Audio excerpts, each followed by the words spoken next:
Ensuite, un reportage qui nous présente une femme de Chicoutimi devenue moine bouddhiste.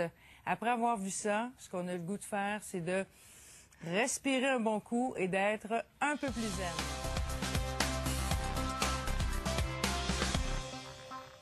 Anne Godin, notre reporter du Nouveau-Brunswick, aime beaucoup nous présenter des gens qui sont en cheminement, en quête d'équilibre et travaillent à trouver un sens à leur vie. Elle revient de Nouvelle-Écosse où elle nous a préparé une série de reportages. Bonjour Anne, tu nous fais découvrir, aujourd'hui un monastère tibétain.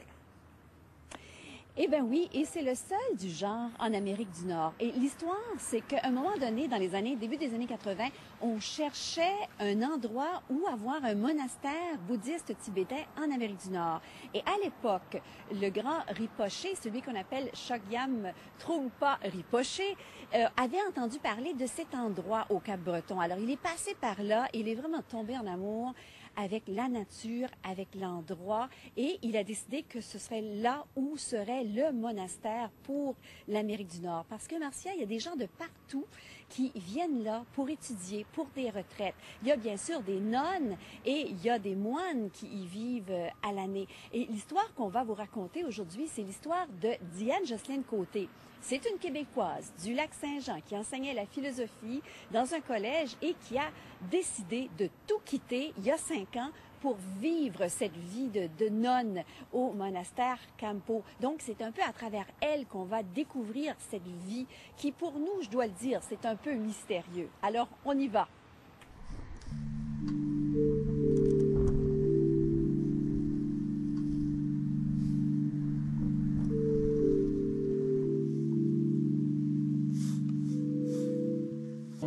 La dernière implication sociale que j'avais, mon travail, c'était d'être prof de philo dans un collège. Avant ça, j'écrivais, je publiais des livres et j'ai été à la fondation d'un magazine. J'étais directrice de galerie, toutes sortes de choses. Mais qu'est-ce qui s'est passé dans votre vie pour vouloir changer de vie, venir ici? J'ai toujours changé de vie. C'était pas nouveau de faire des virages. Et je pense que en prenant de l'âge, on se centre sur ce qui nous semble le plus important. Il restait une chose qui, pour moi, était absolument fondamentale, et c'était de vivre dans un monastère bouddhiste. On peut voir ça comme rompre avec le monde, alors qu'en fait, c'est un peu l'inverse qu'on vit.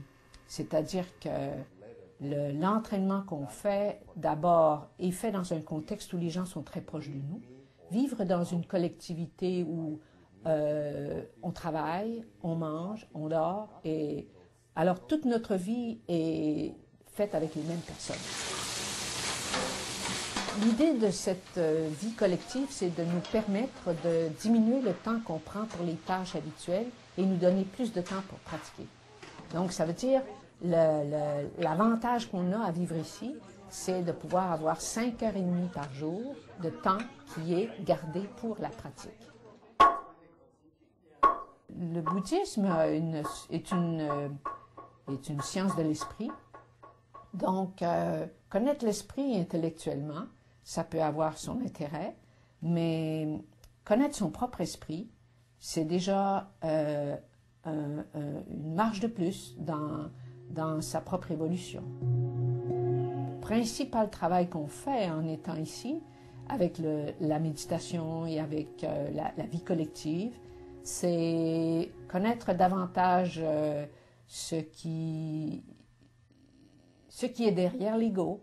Donc, pendant une grande partie de notre vie, on a pu être en train de constituer notre personnalité et se rendre compte que, oups, c'était comme construire une façade ou une armure ou n'importe quoi, et que l'important était derrière tout ça. Serine, parlez-moi de cette philosophie bouddhisme tibétaine, celle que vous vivez ici. C'est quoi les grands principes? Ici, on est relié avec la tradition Kagyu et on fait partie de ce qu'on appelle la voie Mahayana. Le principe du Mahayana, c'est vraiment d'être tourné constamment à l'extérieur. Et donc, la compassion est vue comme le moyen le plus important dans notre rapport aux autres.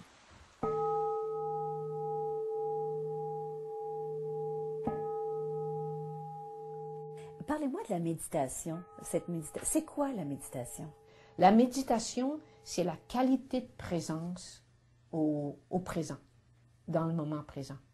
Et pour développer cette qualité de présence, il y a beaucoup de techniques, mais celle que nous on fait, et qui est quelque chose qui est pratiqué presque partout, c'est d'utiliser on peut utiliser plusieurs éléments, mais le plus simple à utiliser, c'est la respiration. Donc, observer la respiration, c'est comme un lest, un poids qui nous permet de revenir. Est-ce qu'on se sent bien avec la méditation?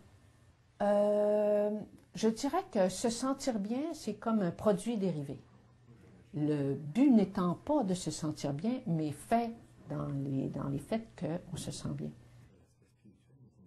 Quand les gens viennent dans la salle de méditation et qu'ils voient la très grosse statue de Bouddha, ils posent des questions, effectivement, et quand ils voient des gestes comme des gens qui se prosternent ou des choses comme ça, est-ce que vous vous prosternez devant Bouddha? Est-ce que c'est un Dieu? Et qu'est-ce qu'on répond à ça de sourire? Mais absolument pas. Je veux dire, c'est la représentation de sa propre capacité de sagesse intérieure. Je dirais c'est un exemple. C'est un exemple de personne qui a fait une démarche qui l'a amené à ouvrir son esprit suffisamment pour sentir qu'il était englobé et englobant. Ça fait 5 ans que vous vivez ici. Et est-ce que vous vouliez venir chercher ici, vous l'avez trouvé durant ces 5 ans? Partiellement, je dirais, tout dépend du niveau de notre implication, parce que c'est comme dans une auberge espagnole, on trouve ce qu'on y apporte et on trouve ce qu'on est capable de prendre aussi. Il y a une question d'ouverture qui est très importante dans le bouddhisme, qui s'appelle que la réceptivité qu'on a nous permet de tirer avantage des enseignements qu'on reçoit.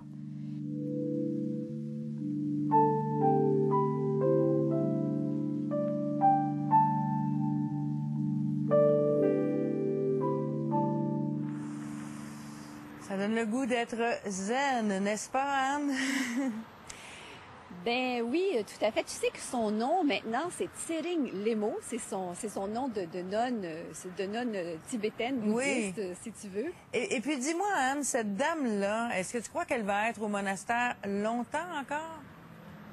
Mais écoute, elle a trouvé le bonheur, la stabilité. Elle est très, très bien là. Alors, pour le moment, elle pense y rester encore plusieurs années, là, oui. Et la vie moderne, la vie qu'on connaît, là, nous, ça ne lui manque pas? Pas du tout. C'est ce qu'elle m'a répondu. En fait, la seule chose qui lui manque, c'est qu'elle a une fille qui est toujours au lac Saint-Jean.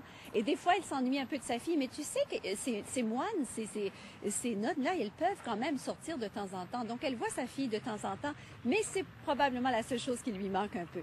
Ce que j'aimerais te dire, c'est que, tu sais, tout le monde, on peut aller faire des retraites, là. Par exemple, pour apprendre cette fameuse méditation Shambhala, qui est d'ailleurs très bonne pour la santé, il y a un site Internet, campoab.org, où vous avez les programmes, si ça vous intéresse, là. Et puis, moi, écoute, je trouve ça fascinant. J'aimerais commencer à faire cette fameuse méditation Shambhala. J'ai même acheté un petit vidéo ici qui a été préparé là-bas, là, avec des disques.